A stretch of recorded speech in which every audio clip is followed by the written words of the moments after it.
This episode of the Citadel Cafe is brought to you by listeners like you. Visit patreon.com/the Citadel Cafe to find out how you can become a patron and help make this show possible.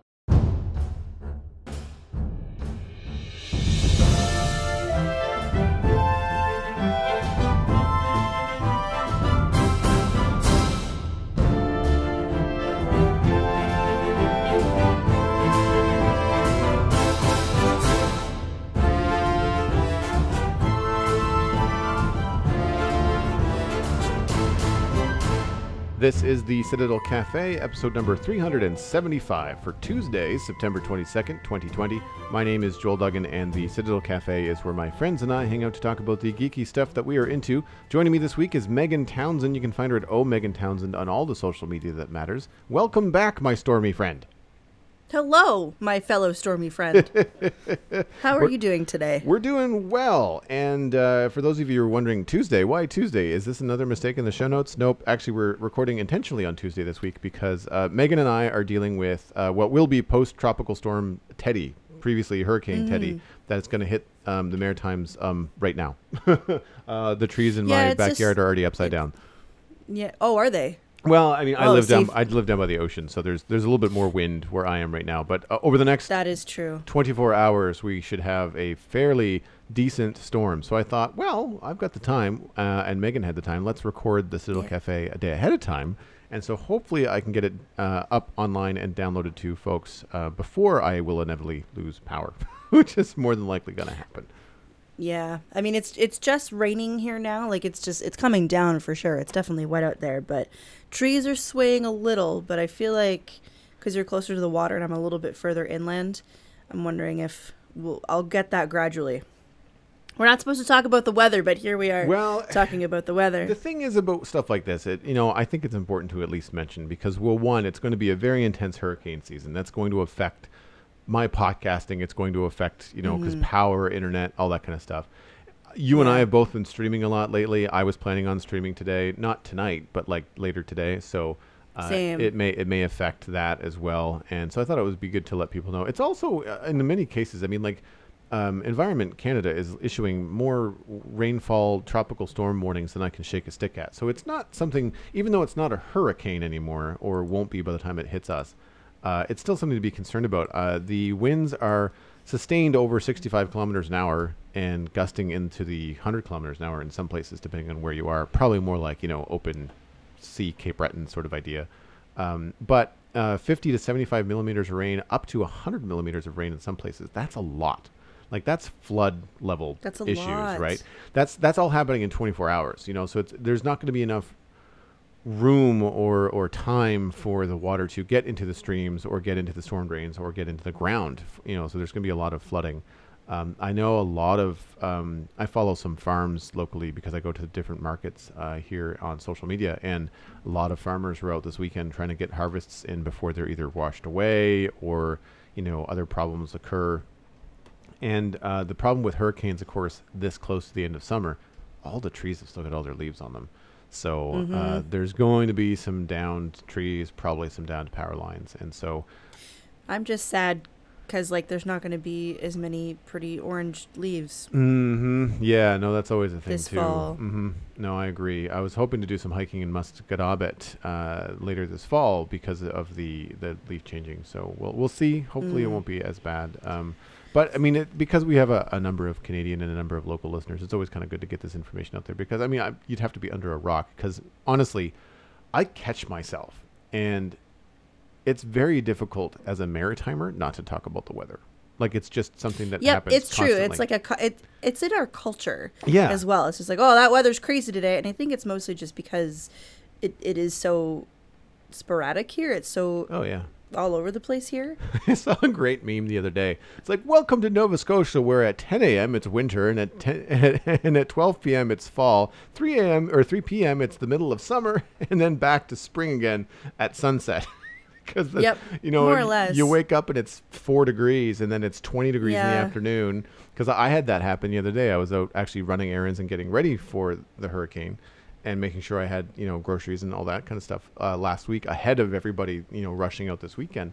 And it was cool. So, I put on a pair of jeans and a hoodie, and I hadn't been warm in my apartment, which is unusual.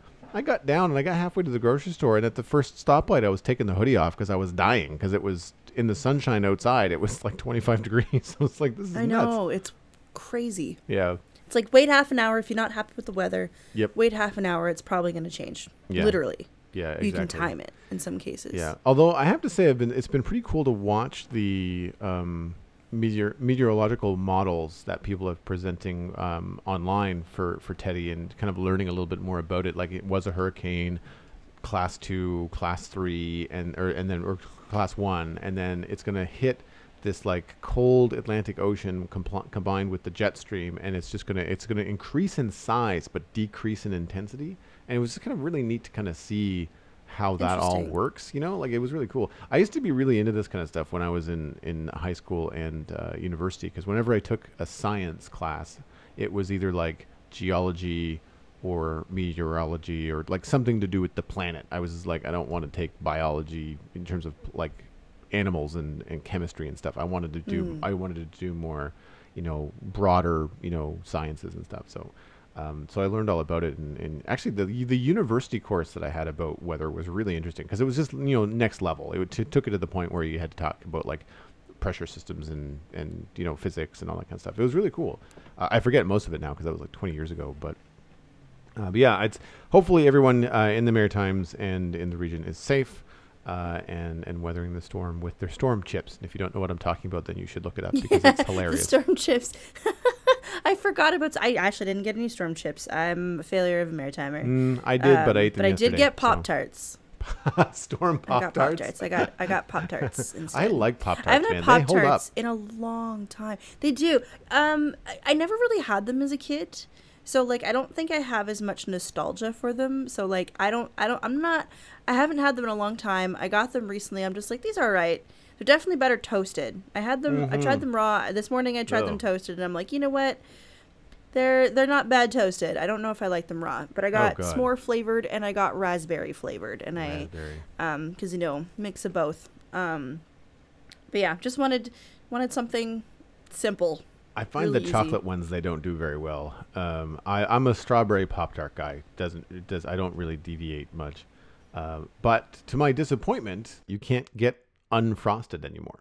They're all frosted. You can actually get there's a recipe I found online for making them. Like you can make your own unfrosted Pop-Tarts, because all it is just pie crust, right? Like it's just that you just buy pie crust from the store, and then you just cut out the size of Pop-Tart that you want. And what a lot of people do is if you like to make your own jam, or if you have like your own filling, so like I know you like strawberry, you can just put your own like strawberry rhubarb mix if you want to, like in the middle, and it's essentially just like a little hand pie. Yeah. More or less. They're just flatter, right? It's a tart. It's a Pop-Tart. And you just put it in the toaster if you want. So, you can find so many recipes for them online to make your own. And that way you kind of know a bit more what's in it. There's not too many preservatives. Well, yeah. So with a Pop-Tart, though, like a homemade one, would it still work in the toaster? Would it cook? Or would you have to put it in the oven? I mean, they're baked anyway beforehand. Most things that I've seen is people will just throw them in the oven for a little bit, because they usually roll out the dough really really thin, and then make the Pop-Tarts out of that, so that way they're nice and thin like they would be in the toaster. But I think what some people do, and I've done this with like pancakes, if you make a bunch of pancakes and don't eat them all, I don't know if that's a thing that you've heard of, but sorry, that seemed like an unintentional dig. I didn't. No. I just kept going, and I was like, "Wait, is this rude?" No, I eat the whole batch. The batch of pancakes that I make, for people that don't know, I make pancakes from scratch pretty much every Saturday, and it only makes 9 pancakes, and they're not 9 plate sized. They're like 9 saucer sized pancakes. If I made them dinner plate size, I might get 3.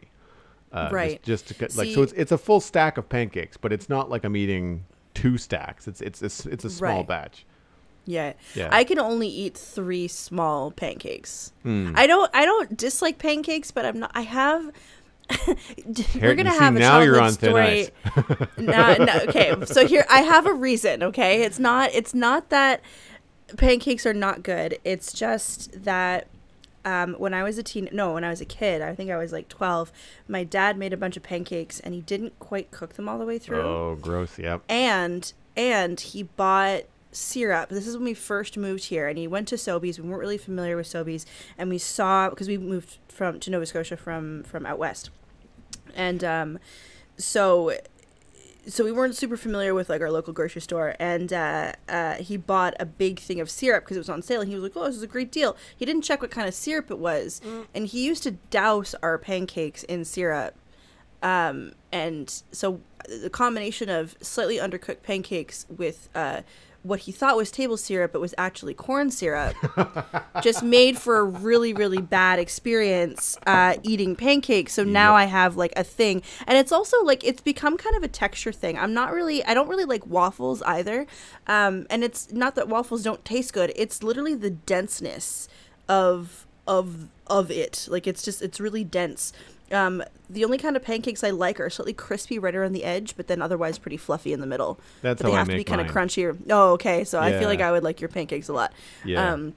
My mom would make. My tip is a cast iron pan, if you can swing it, because it's a high Right. temperature. So Right. the reason why I make my pancakes smaller is because it's the cook time. Like, I can get them to cook through being crispy on the outside before they get too crispy on the outside, because I mean, over the course of the morning, as I'm having, because I don't eat them all at once, but as I'm like cooking more pancakes, I have to reduce the heat because the cast iron pan just keeps on getting hotter and hotter and hotter.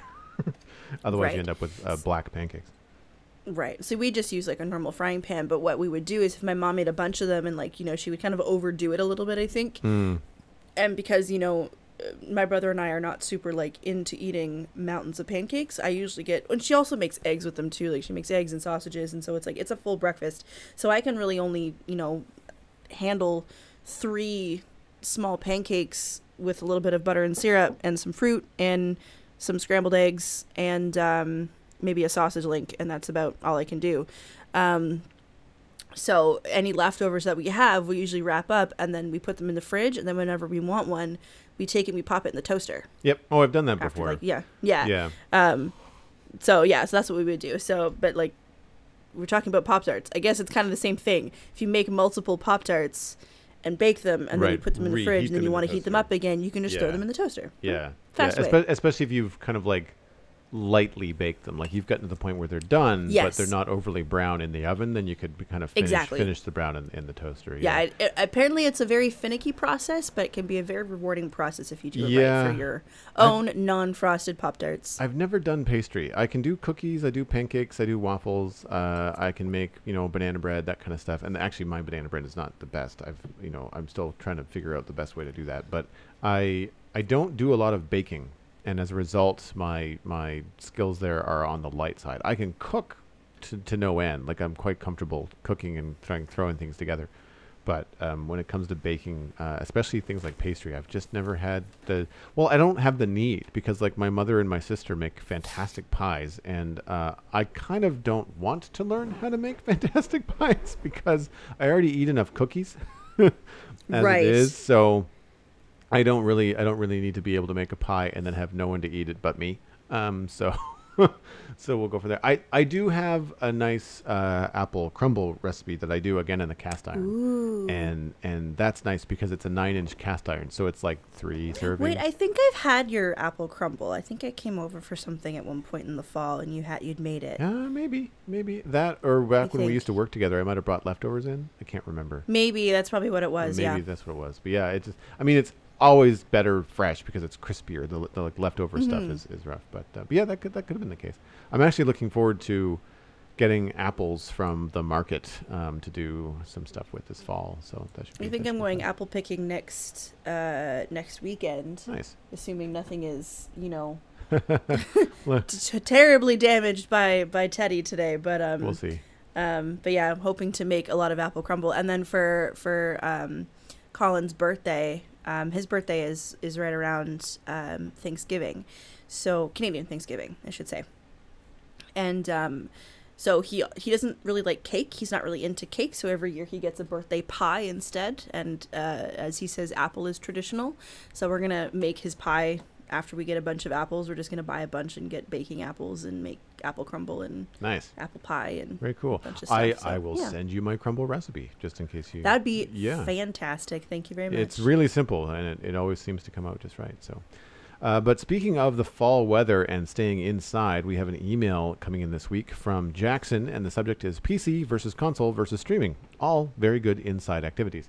Hello, Joel and co-host. I was wondering what your opinion is on the new consoles and how you think they would compare to most PCs by the price and what you get.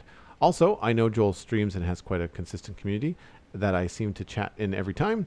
I also have been streaming for almost a year, and I was wondering how you got through your first couple of months to a year without having more than a few viewers or next to no viewers in your chat while streaming.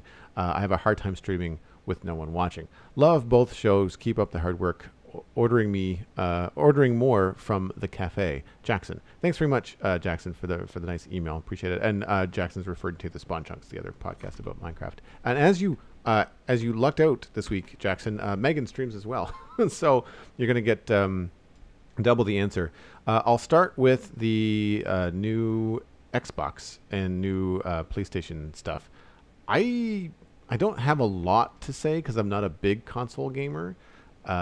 I'm only just now interested in potentially updating my Xbox 360 from like 4 to 5 years ago.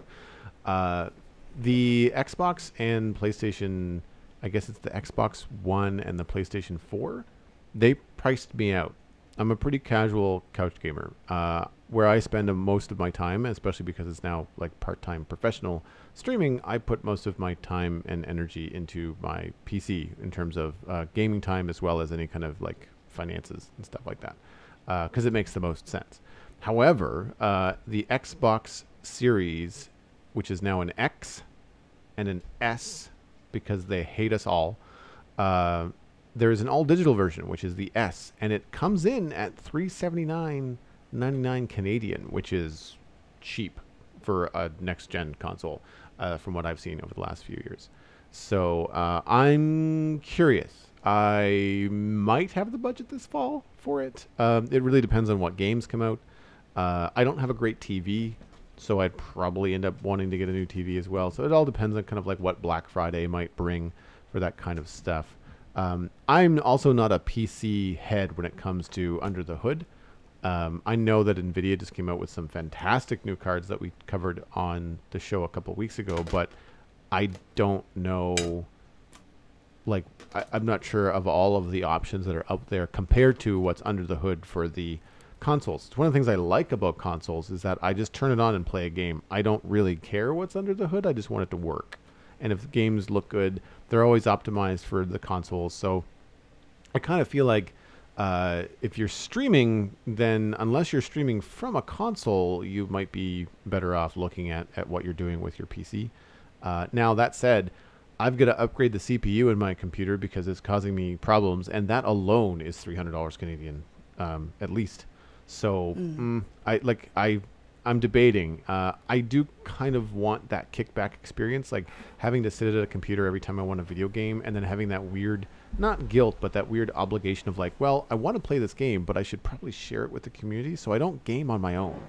And when I really should, like I'd love to have a good story game that I can just go through at my own pace, like a Mass Effect, like, Megan and I have talked about Mass Effect on the show, or Assassin's Creed, or even the Batman Arkham series that are maybe not the best thing to kind of like stream because there's only really one thing you can do, and so I'd like to do that, maybe on a console. Are you looking at upgrading a console this fall? I think you just got a Switch recently, didn't you? Well, it's not. So I'm borrowing a Switch, so I don't actually have my own Switch. But my friend Corvus, he's in my chat often, or has helped me with some tech problems before. He actually built my PC for me, and he has multiple consoles because he likes to have. He bought one for his mom, which seems like a funny thing because his mom doesn't seem like a gamer at all. But he bought one for himself, bought one for his mom, and then bought another to tinker with. But his mom didn't want the Switch, so he's like, I just have a spare Switch. Do you want to use it? And I was like, yeah, sure. So now I'm using a separate Switch. So I might look at getting one myself.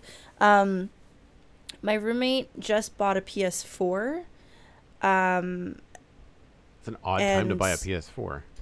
Well, she bought it specifically because she wanted to play Final Fantasy VII Remake upon release. Right. And so she's like, am I gonna buy this console just to play this game? Absolutely I am. And she knew it was stupid. She was like, I know this is not a good thing to do, but she was like, she had disposable income and she was like, I want to play that game. Because she's like got a lot of nostalgia for it. But I don't know. Yeah, I think what I would like to do is upgrade my computer a little bit more. I think I just got a capture card, so like having a new console would be really nice. I want to wait until I see what kind of games are out there first, because like, I know the PS5 is coming out. I'm more of a PlayStation gamer. I do really like PlayStation. Right now I'm using I don't feel like I need an Xbox because I'm using the Xbox console companion and like basically doing Xbox on my PC, which has been awesome. So I don't really need to get another console, but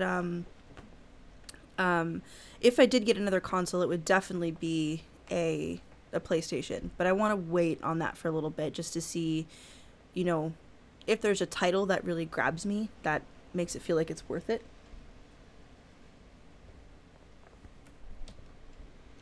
Yeah, I think the only reason I stick with Xbox is because that was the most recent console that I was introduced to.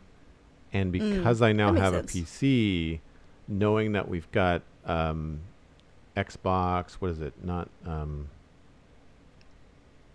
Game Pass. Xbox Game Pass or Game Pass Ultimate allows you to have access to games both on PC and on Xbox. So like you could own it and if I wanted to stream it I could, or if I just wanted to couch it I could also do that too. Which I think is really cool, and that is given the amount of games that you can play, and even the Series S, which is a solid state. It's not there's no disk drive in the console. PlayStation 5 has got a version like this too. It increases the speed of it in terms of like load times, and while there is a limit on the amount of stuff you can store, I'm not going to be storing hundreds of games, but the fact that these can play older games means that you've got an instant library right at your fingertips, especially if you pay the $9 a month or whatever it's going to be for Xbox Game Pass. And so I would be able to try games, because that's the other thing. I'm not so steeped in games that I know what's good, what's bad, what developers I trust. Like I see something that looks appealing and I'll try it, and if it sucks then I'm kind of out, a few bucks. Like I tried that with Astroneer. I only spent like $15 on Astroneer when it was on sale, but I tried it and didn't like it. I streamed for a few hours and it's like, nope, this is not for me. I wasn't super into Astroneer either. I know Colin's really into it, but I'm not. But that's like, you were saying that's, if that's Game Pass, yeah.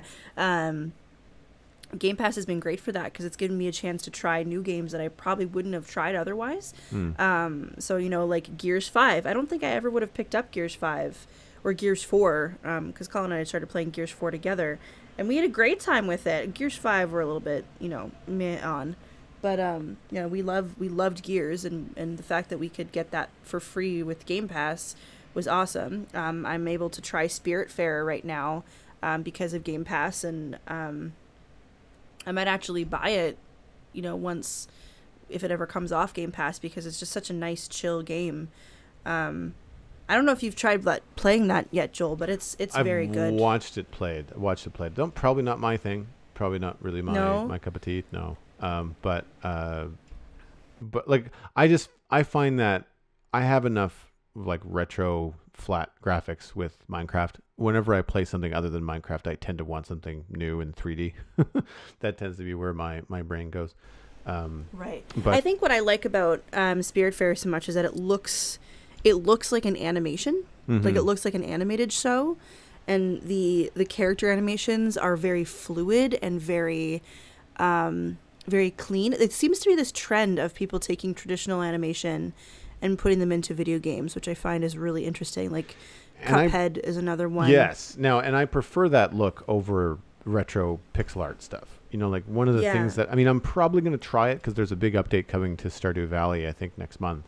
Or later this month. I can't remember the date. But I've owned that for a couple of years and never cracked it. And it also seems like a chill game. But what keeps me out of it is that retro pixel look.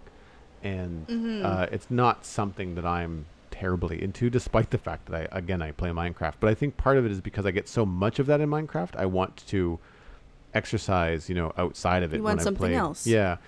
So I do like that trend of having that traditional animation look in games. There's been a couple of other ones I thought had turned my head as well. I don't like turn-based games, and some of these other games were turn-based stuff. And again, not really my thing, but they looked really pretty. So that kind of stuff is always really cool. When it comes to streaming, Jackson, I had the advantage of having an existing podcasting community. So when I started streaming, I really didn't start with no one. There was always a handful of people in the chat, which was nice. However, Same. However, it can be quiet at times, and even if you've got 10 or 12 viewers, maybe they're just not saying anything. So with that, I would say treat streaming like you're recording a YouTube video. Pretend like you have an after audience, I like to say. Because there are VODs on Twitch. Those videos are going to exist. And just because there's nothing happening in chat doesn't mean that you can't engage with some imaginary viewer. Pretend you're talking to somebody, that doesn't know what you're doing, because try to explain. I find a game like Minecraft is very easy to talk over because I'm constantly making decisions in terms of what block I want to use, what form I want to, create, what thing I'm making. So I can kind of walk myself through that, and talk myself through that out loud, and just kind of articulate the decisions I'm trying to make in my head.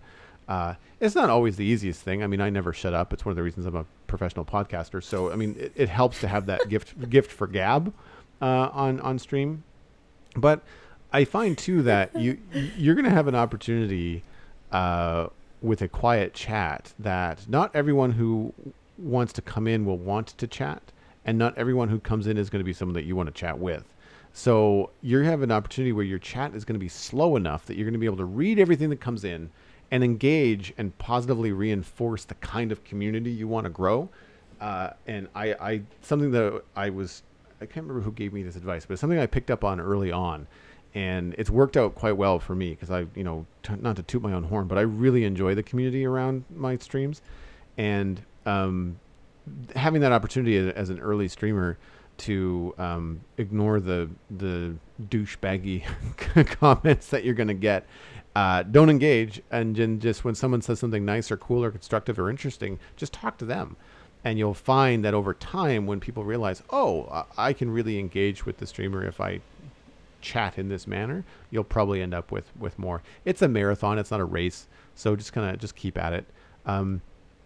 I'd say another way that you could do it as well, and I've done this for friends, is see if you can rope a couple of good friends into just being in the chat, even if they're not streaming people or people that like to watch streams. Ask a favor and say, like, hey, look, I'm going to stream on Saturday for a couple hours while you're baking dinner or cleaning the house or something like that. Could you throw the stream on in the background and listen? And sometimes you might get some engagement, maybe you won't, but it'll help bolster the views. And so when people come in and they see 12 people instead of 5, then they might be more likely to stick around and engage a little bit more. And you never know, you might end up generating some conversation out of it. But just like when I started doing webcomics, the first thing that I did when I started webcomic was I reached out to family and friends, probably a small audience of 30 to 40 people that I knew from Twitter and Facebook, and just said, hey, look, I'm going to be doing this thing. Before I make it public to the whole internet, can you read it every week and let me know what you think? And it was a lot easier to do that with a smaller audience. So if you can maybe,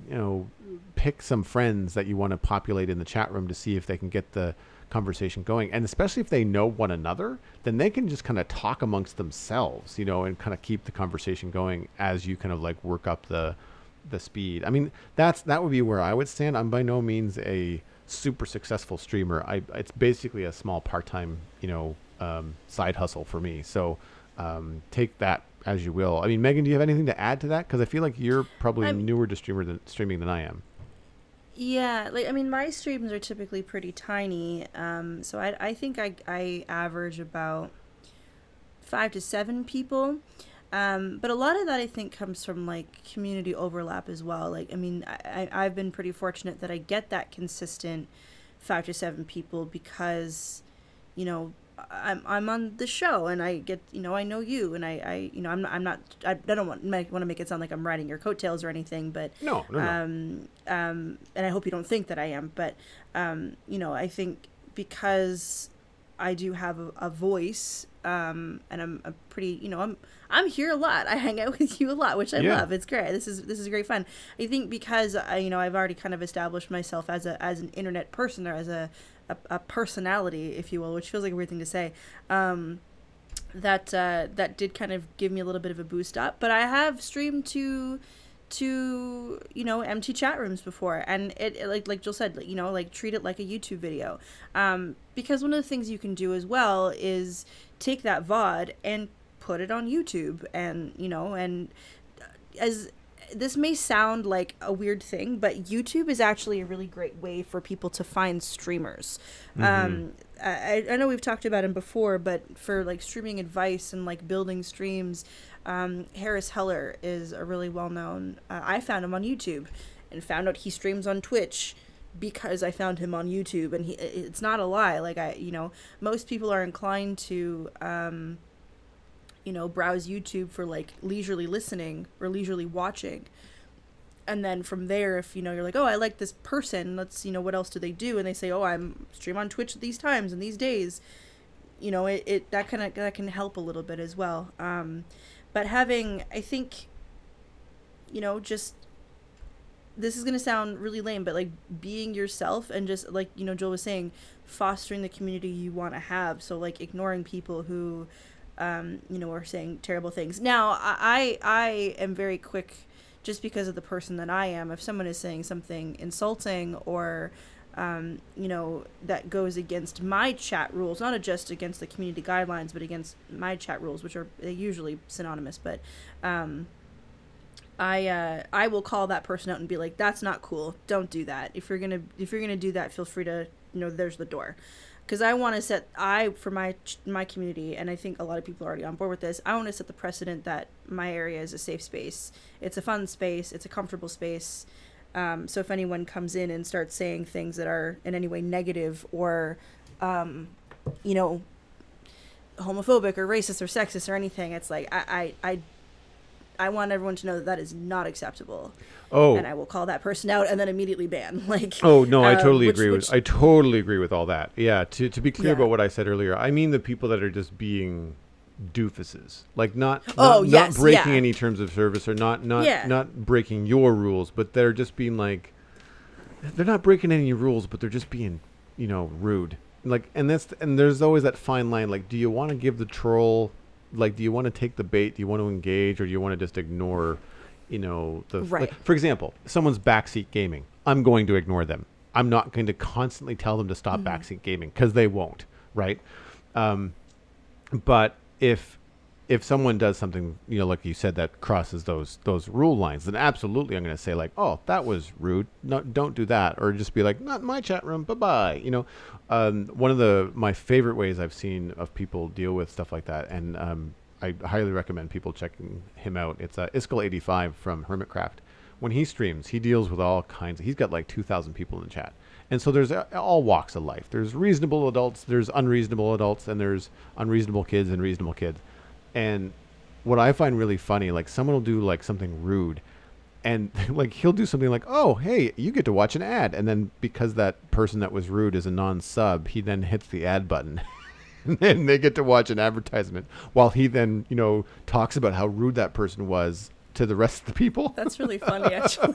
That's actually really great. It's really amusing. That's very funny. Yeah, and he'll like, and so he'll call them out, but he tries to be funny about it, but he also points out like, are you that dumb? Like, he's not shy about calling people, you know, you're dumber than I am. There's another girl. There's another streamer that I follow. Her name's Ashley Roboto. She's another Canadian streamer. She's wonderful. She's so funny.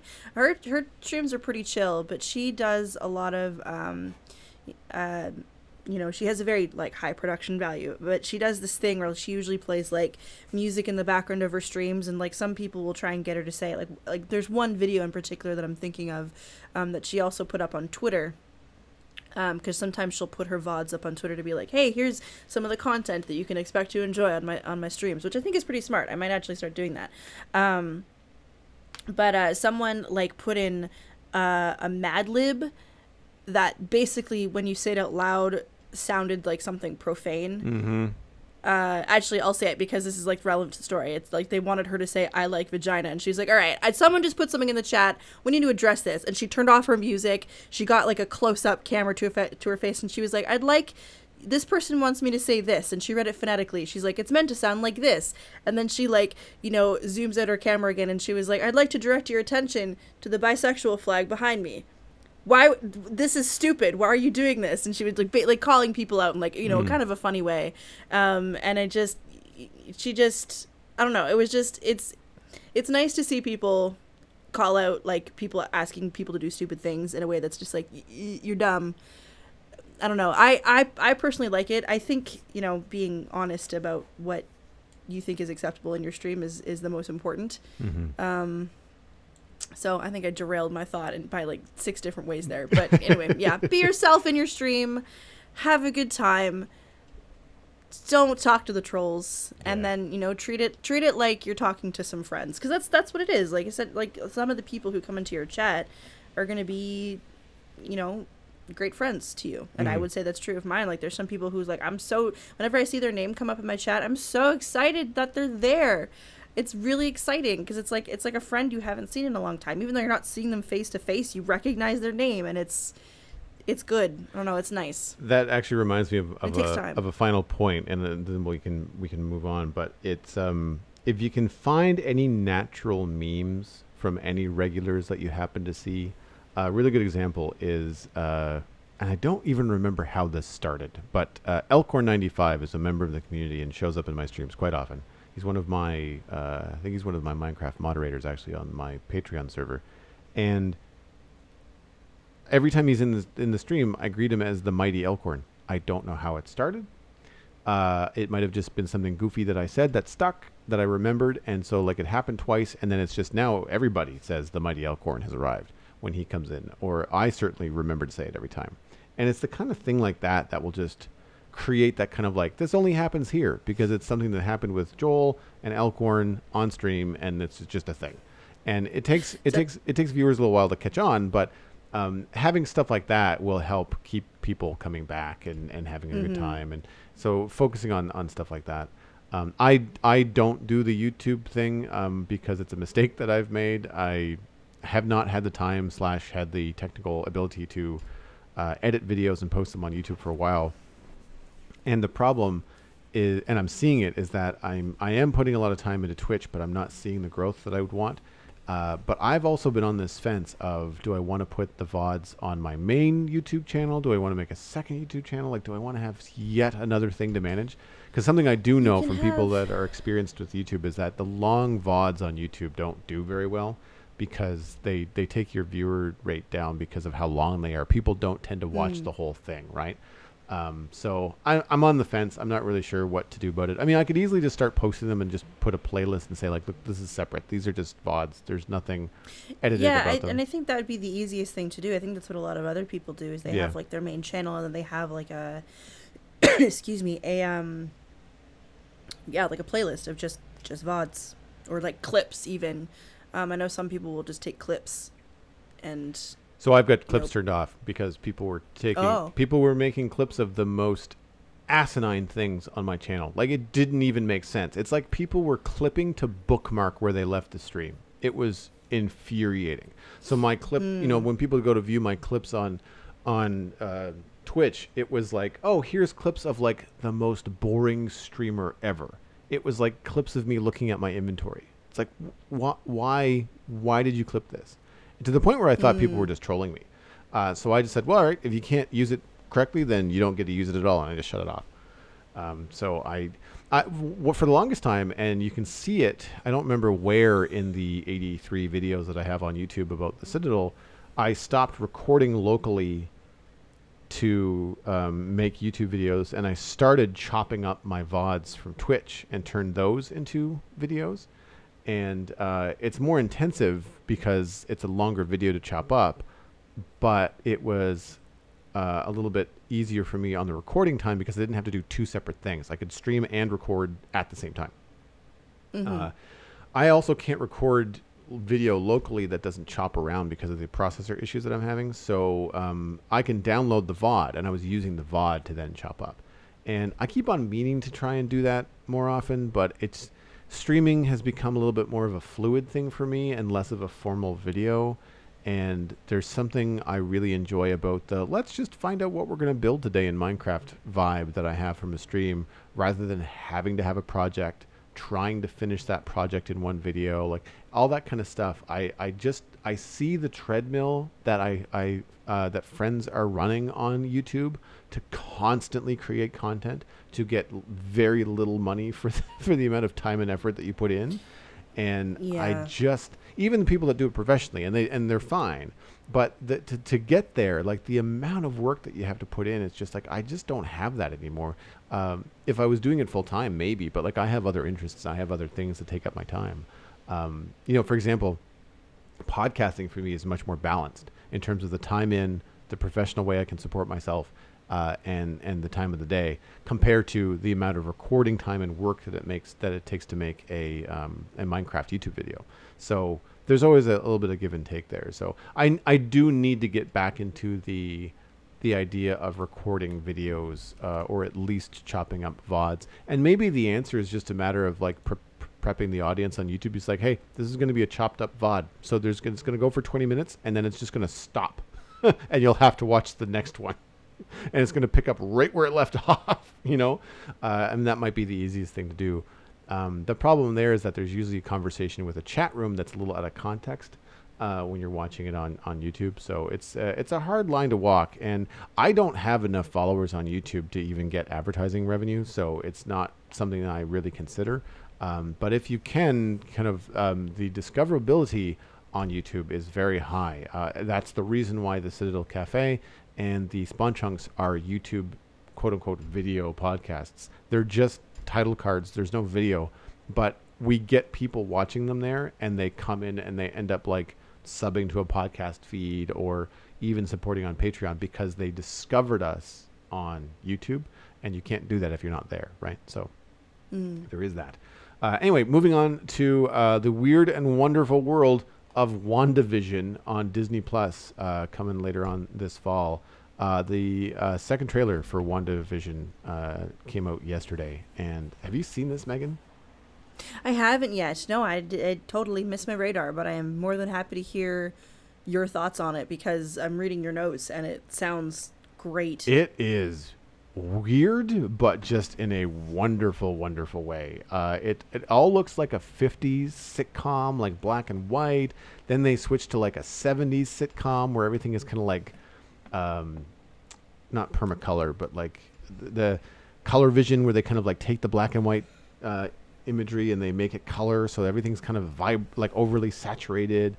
And Technicolor, I think is the word I'm looking for. And there's so much personality to it, and there's also these really weird moments of like, it's obviously some sort of dream or outworldly experience or like surreal, like imaginary world that they're in, because I believe from some of the dialogue in the trailer that this is all taking place during the snap. So during that time when half of the universe has been snapped away by Thanos, including Wanda, the Scarlet Witch, and then they have this interaction in this dream world or this ethereal space, and they're interacting with other beings, which is interesting, including Harkness, which is a powerful witch from the comics, played by Catherine Hahn, and I mean, you got Elizabeth Olsen and Paul Bettany reprising their roles as Scarlet Witch and Vision. But then Kat Dennings is also in it, and she's billed as Darcy Lewis. That's her character from the Thor films. So, did she get snapped away? We don't know. Like, there's all this really cool stuff that they're kind of layering in there. And there's the scene where, like, Wanda and Vision are at the dinner table. They're entertaining, obviously, another married couple, or they're supposed to be a married couple. And then they have all these questions like, how long have you been married? How come you haven't had any kids yet? Please tell us. And then it starts to get like repetitive and like almost like an interrogation. And then they're looking at each other like there's something not right here. So they seem to be sort of aware that they're in a dream or in a world. And there's questions like, are we dead? all this kind of stuff comes up. So I'm really curious to see if WandaVision is going to be the Disney Marvel window into what happens when you're snapped. Is the consciousness still there? All that kind of stuff. It just seems like free reign to do whatever weird, surreal stuff that they want, because there's probably no comics to say otherwise, right? Like, you're not going to affect canon because, like, who cares? It just looks like a fun romp, Yeah. I mean, I'll definitely probably watch the trailer right after we're done the show, because that sounds right up my alley, which is interesting because Wanda and Vision were never, like, quite my favorite. Not that I disliked them, but, like, I found them kind of difficult to watch in the movies. And I think partially because Elizabeth Olsen is so young and Paul Bettany is so old that, like, the age difference and kind of just, I know in character-wise that's not the case, but, like, in my brain I was kind of just like, okay, there's something weird about this. But anyway, I'll give it a watch, because this sounds like, I like wonderfully weird things. Things that are quirky weird without being, like, just weird for the sake of being weird, but, like, I don't know, that are just kind of offbeat a little bit. I'm really into that, so I'll definitely give that a watch.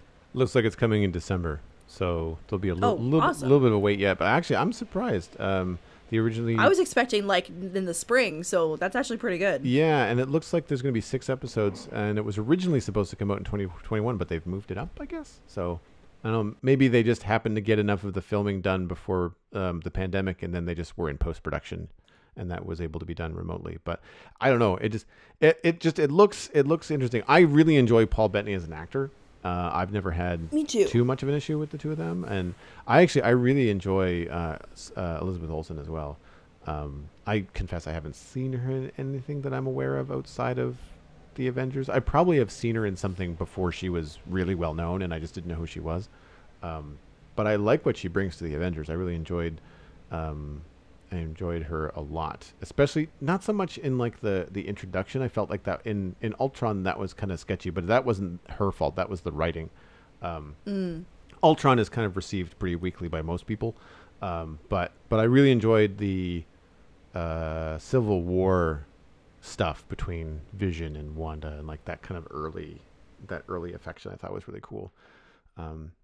The other things on Disney Plus that got my attention this week is The Mandalorian received a number of Emmys. That's the first set of Emmys for Disney Plus, and going to a very geeky show that I really enjoyed.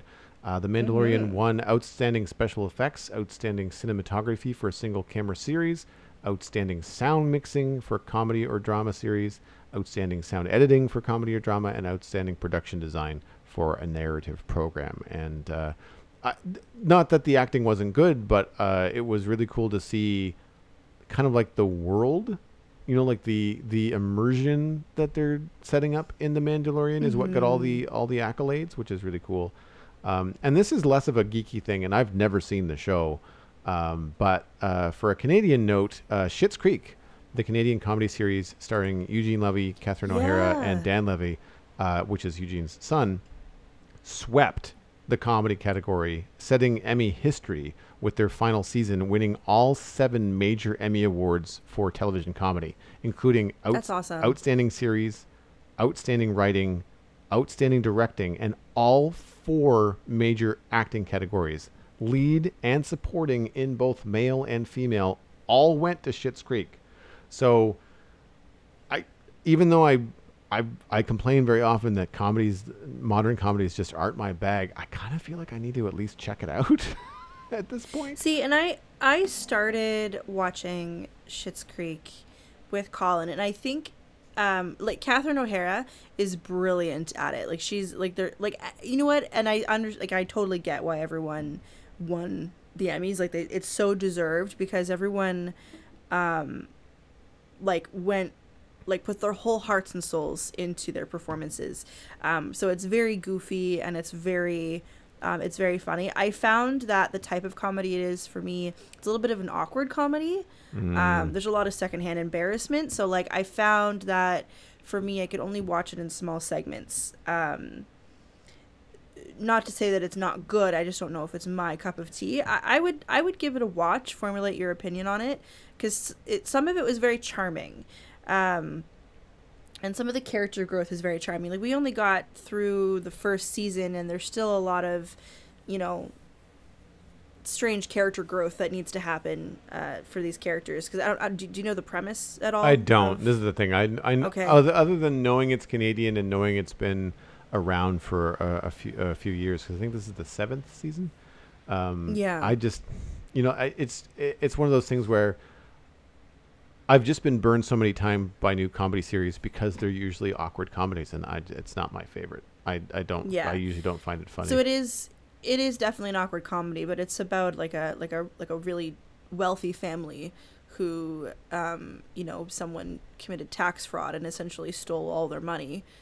So they're broke, and their house is foreclosed, and, you know, there's all this stuff, and they didn't know where they were going to live. And as a joke, the dad, Eugene Levy, bought a town for his son, which is Schitt's Creek. So they moved to the town and stayed in the hotel there, and they're basically living in the motel and trying to, you know, trying to find a way to, like, sell the town so they can get their money back. And you know, it's kind of like a comedy of errors, and like the mayor of the town is an actual just a gross human being in various ways, and like some of it is kind of funny. I don't know if it's super my cup of tea. I might try and give it another go, especially since it sounds like the final seasons are a lot more consistent.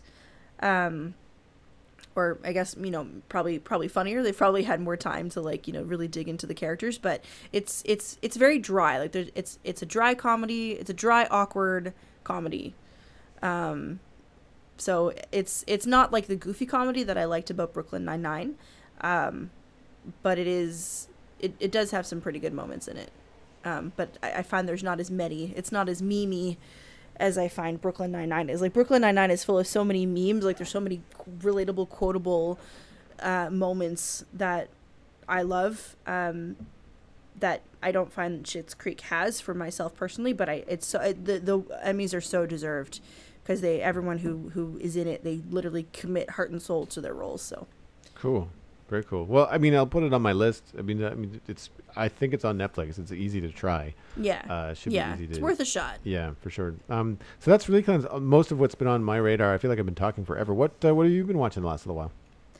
I kind of just delved back into nostalgia territory. I've been watching, like, I know you're not super into anime, but at my sister's strong suggestion and almost annoyance, like, she's been bugging me to watch it for a long time. She really wanted me to watch My Hero Academia. I don't really have a lot of opinions on it just yet. It's gotten better the more I've watched it, but I think I'm just at a point now in my life where I'm a lot pickier about anime that I enjoy and the style of anime. The concept of My Hero is really great. It's like, you know, high school for superheroes. That concept is kind of fun. Superheroes for hire, essentially. Like, there's, like, superheroes that are sponsored by businesses, and, you know, they do, it's sort of like, what if superheroes were, like, literally anyone could be a superhero, and, like, there's one kid who doesn't have superpowers but wants to be a superhero. What would that look like? So it's got some interesting stories and characters in it. There's some, like, the thing that I appreciated about it the most is that the creators and the designers of it just didn't care if anyone's powers made sense. The world calls, like, all these superpowers are called quirks in this world, and some of them manifest themselves as like an ability, and some of them are what they call a mutation quirk, where you actually have like something physical about your body is you know, super in some way. So for example, there's one girl who's entirely invisible, and she was just born invisible. So oftentimes, like, you can really only see her because of, like, a floating clothes. You know, so there's, like, just floating clothes walking around sometimes. So, like, there's really good visual gags. So, like, they often frame her, like, just half out of frame. So all you can see is, like, half of a school uniform shirt that's just, like, floating. because like she's not meant to be seen, right? So they kind of just sneak her in the background in some places. So there's a lot of great visual gags that way. And some of the powers are just like people, they just did not care. Does this make sense? Doesn't matter. Just do it. So I kind of appreciate how they just no holds barred. They just went for it for a bunch of different weird quirks. So yeah, it's more so like, you know, if what does a society of superheroes look like, and the main character doesn't have superpowers, what would that look like if, you know, a kid who doesn't have superpowers wants to be a hero? How does that look? So it's cute. Like I don't know if I'm like super in love with it the way some people seem to be, but I don't dislike it. It's fun to watch, definitely. But I went back for, you know, nostalgia purposes and started watching Sailor Moon again. Crave, one of our local streaming services, recently released 5 seasons of Sailor Moon. To my great disappointment, it is not the terrible dub of the 90s, and is in fact a newer dub, which I don't dislike, but I'm really missing some of the silly 90s nostalgia nonsense that I got from the original dub. So just like the way some people talk and like some of the way the voices sound, in my brain it sounds wrong, even though all the performers are fantastic and they're all great voice actors. I'm still missing the terrible 90s nostalgia, but I'm going to give this a watch because the newer dub, in the original 90s dub, they actually cut out a lot of episodes and cut out a lot of content from the show to make it more, because it was one of the first animes that got distributed to America. So that I wanted to, you know, like they cut out a lot of stuff to make it more, you know, kid appropriate, because the actual Sailor Moon is quite violent and quite grotesque in some parts. So this is the uncut, unfiltered version, just with different voice actors. So I'm going to watch it and then compare the two of them at a later point, I think. But that's literally all I've been doing. That's it.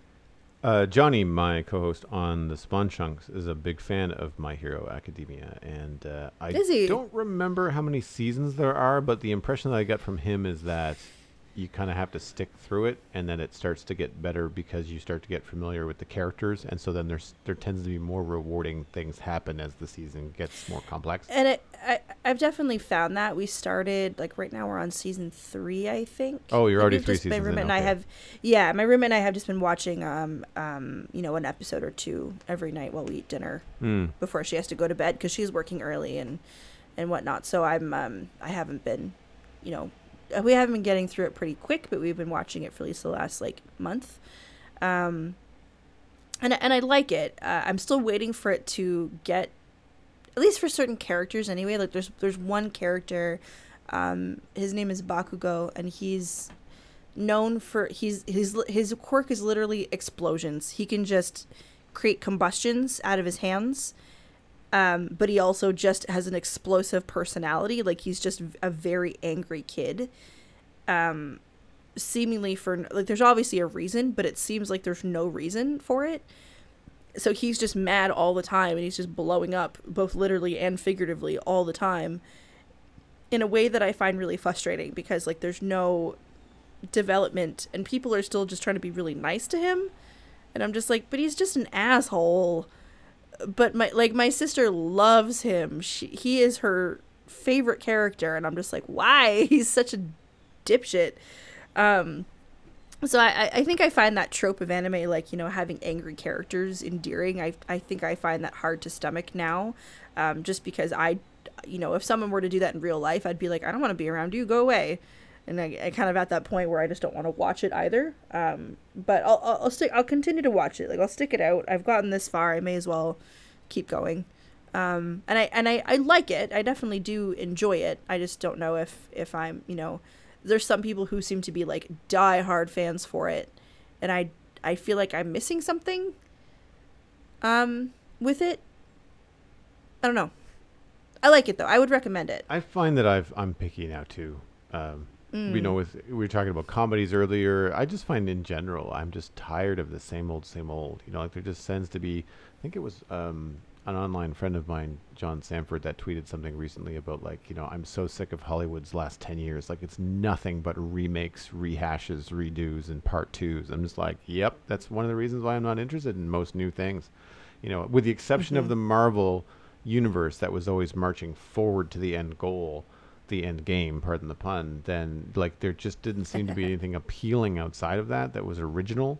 Unless, because again, like, even though, yes, there were new movies from, say, like, Fast and the Furious, but, like, I don't want to go watch Fast and the Furious 13. I didn't like the first one. So, they just seem to be this endless march of mediocre trying to fill seats and get money. And, of course, this year, obviously, that's all changed. I feel you on the pickiness, especially when it comes to animation. I mean, I'm not the biggest anime fan to begin with, so to get me to watch an anime, it's got to be pretty good. And I find too with animation, I'm becoming pickier and pickier. Maybe it's because I'm getting older and older, and they're less and less for me.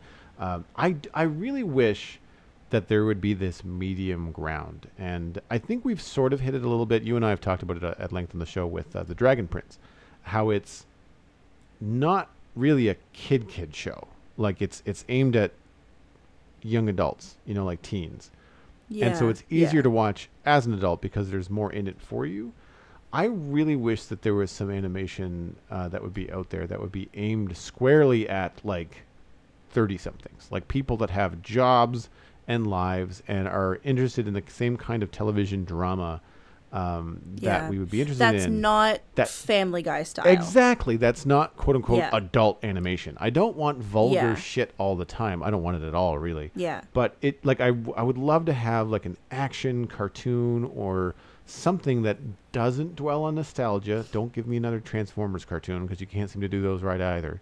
Like just give me something new, maybe something in the something that would warrant making it a cartoon, like fantasy or sci-fi or adventure, superpowers, something that would mean like, crazy budgets for special effects in real life. But if you just did it as an anime or as a cartoon, then you're fine.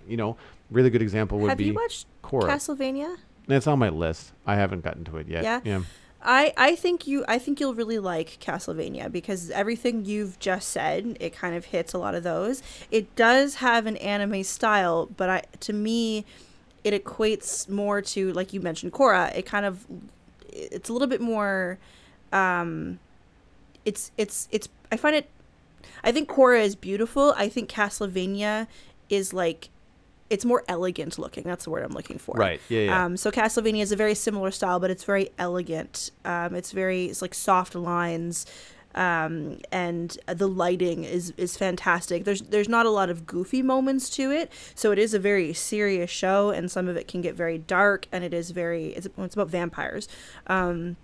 But there is a lot of gore and violence, and like you said, like the special effects budget would have been astronomical if it were a live action, but it is a beautiful show, and it is very well written and very well performed, and there's very, very in-depth characters, and I hope you watch it because I would love to talk about it at some point. I need to watch it again, but that's what Colin and I watched on our first date. We watched Castlevania. I want to go back and watch it, and it's because it's very good. Absolutely not aimed for children, but it looks beautiful. The production value is very strong, and it is very captivating, very engaging. Cool. Lou has recommended that on the show before as well. Mm-hmm. So it's on my Netflix list. I just haven't been in the right mood to hit go. I've been having some misses trying new stuff on Netflix, and it's losing my faith. In the same way that I will watch pretty much anything Marvel puts out because it always tends to be at least watchable, if not good.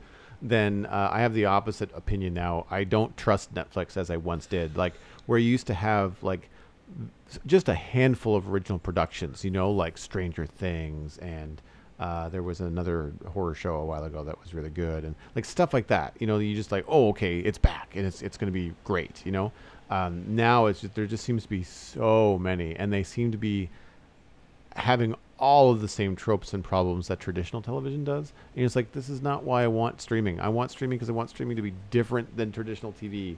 Like, why are you doing 13 episodes? Why are they 22 minutes? Like, just get over yourself and just make something original for Pete's sake, So I'm finding it's a hard road right now with Netflix. And then the other streaming services that I have access to, Disney doesn't have a lot of new content that I haven't seen. And then Amazon, it's all doom, gloom, and the end of the world. And I don't need more of that in my entertainment right now. So, No. and there is one comedy, but again, like I have to, it's one of those things where like do I really want to see and waste the time to see if this is good? And I find that there's a lot of choice paralysis right now. And I don't know whether that's just the world at large, whether it's just me, but like, I can't remember the Upload, I think is the name of the comedy on Amazon. So it's supposed to be lighter. Ryan Murphy recommended it on the show. And again, I have it on my watch list. I just haven't got to it yet because I just haven't been in that kind of mood. That's going to be it for this episode, actually, of the Citadel Cafe. Time to wrap things up before Hurricane Teddy says no more. If you'd like to get links to some of the things that Megan and I talked about on the show today, you can go to thecitadelcafe.com. Music for the show is, of course, composed by Kevin MacLeod. You can email us at thecitadelcafe@gmail.com or find us by name on Twitter. Subscribe for free on iTunes, Android, Stitcher, and Spotify. We're also on YouTube. A personal recommendation is by far the easiest way to support the show. Just poke a friend in the arm and say, hey, this is a great podcast, and then tell them how they can listen to it. Really helps us grow the audience. My name is Joel Duggan. You can find everything that I'm doing online at joelduggan.com. You can also check out my other podcast all about Minecraft at thespawnchunks.com. Recorded a new episode yesterday with guest host Whip. Or F-Whip, as some of you might know him. I had a great time answering a bunch of emails with Whip on the show. Really, really fun.